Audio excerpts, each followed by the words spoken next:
காஞ்சிகேத்தன் பேசுகிறேன். இது பாருங்க, அம்மன் பாட்டு பாடுதுங்களா? நம்ம ஊரில் இன்றைக்கி கோயில் விசேஷம் இல்லை. இவர் நம்ம வீட்டு வாசலில் எப்படி படுத்துருக்கா பாருங்க. அதாவது இவருக்கு வந்து அந்த தூக்கத்துக்கு அந்த பாட்டு தாலாட்டு மாதிரி இருக்குது. அம்மன் பாட்டு பாருங்கள். எப்பவுமே வீட்டு வாசலில் நாய்ங்க வந்து தட்டாதீங்க. நம்ம பாதுகாப்பு ஏதாவது நம்மளுக்கு தெரியாமல் உள்ளே வந்தால் கூட அது தடுத்து நிறுத்தும். அதை பார்த்து அது ஓடி போயிடும். அதான் விஷயம். மெயினாக எங்கள் ஏரியாவுக்கு இது தேவைங்க. பாருங்கள், பார்த்தீங்களா? எப்போவுமே நாய்ங்க கூட்டம் இங்கே இருக்கும். அது ஒரு பிளாக், எல்லாம் பிளாக் என்னது நம்ம பிளாக்கு ஷார்ட் சொல்கிறேன்ல, அது மாதிரி நம்ம வீட்டை சுற்றி பிளாக் கேட்ஸ் நிறைய பேர் இருப்பாங்க. அதான் விஷயங்க.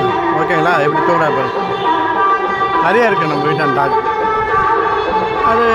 அதாவது வேலையை பார்த்துட்டு போயிடும். சாப்பிடும்போது வரும், சாப்பிட்டு அதாவது அவங்கவுங்க செட்டில் போய் தங்கிடுவாங்க. ஓகேங்களா?